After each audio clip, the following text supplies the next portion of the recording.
Ketegangan antara Rusia dan NATO kembali memuncak setelah Rumania, anggota aliansi militer kuat ini, memanggil duta besar Rusia untuk melayangkan protes keras. Ini adalah protes resmi kedua dari anggota NATO, setelah sebelumnya Polandia melaporkan insiden serupa. Namun, yang membuat situasi ini semakin panas, protes dari Bucharest tersebut langsung ditolak mentah-mentah oleh Moskow. Alih-alih meminta maaf, Rusia justru melontarkan tuduhan balik yang mengejutkan. Mereka menyebut insiden ini sebagai provokasi yang disengaja oleh rezim Kiev.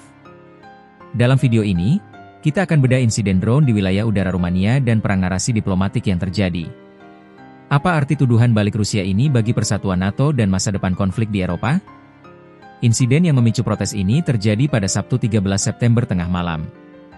Otoritas Rumania melaporkan bahwa wilayah udaranya telah dilanggar oleh sebuah drone Rusia.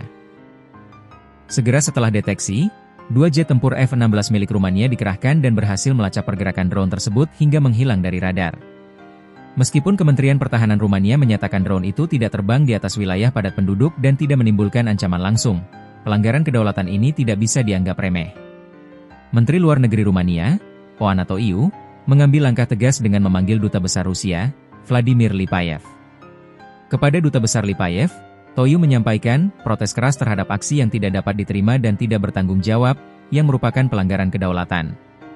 Ini adalah bahasa diplomatik yang paling kuat, menunjukkan bahwa Rumania menganggap insiden ini sangat serius dan menuntut Moskow untuk segera mencegah pelanggaran di masa mendatang. Rumania juga telah beberapa kali mendeteksi jatuhnya serpihan drone asing di wilayahnya, yang semakin memperkuat kekhawatiran mereka. Puncak dari ketegangan ini adalah tanggapan yang dikeluarkan oleh pihak Rusia. Alih-alih menyampaikan permohonan maaf, Kedutaan Besar Rusia di Rumania langsung menolak semua tuduhan. Mereka menyebut tuduhan Bucharest sebagai tidak berdasar. Yang lebih mengejutkan, mereka membalikkan narasi sepenuhnya. Dalam pernyataan resminya, Kedutaan Rusia menyebut bahwa semua fakta menunjukkan bahwa itu merupakan provokasi yang disengaja oleh rezim Kiev. Ini adalah taktik yang sudah sering digunakan oleh Moskow. Mereka tidak hanya menyangkal, tetapi juga mencoba memutarbalikkan fakta untuk menyalahkan pihak lain. Dengan menuduh Ukraina melakukan provokasi, Rusia mencoba menciptakan keraguan dan ketidakpercayaan di antara anggota NATO. Mereka ingin membuat NATO berpikir 2 kali sebelum memberikan dukungan penuh kepada Ukraina, dengan argumen bahwa Ukraina sendirilah yang sengaja menciptakan insiden untuk menyeret NATO ke dalam konflik. Insiden drone di Rumania dan Polandia ini menunjukkan bahwa konflik di Ukraina kini tidak lagi hanya terjadi di medan perang. Ini adalah perang narasi, di mana setiap insiden, sekecil apapun, digunakan untuk tujuan politik. Dengan 2 anggota NATO yang kini menjadi korban, tekanan pada aliansi ini untuk merespons semakin besar.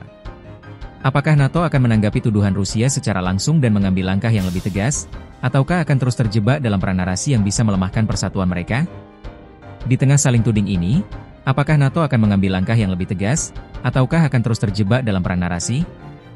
Dan seberapa besar dampak insiden ini terhadap kepercayaan di antara negara-negara sekutu?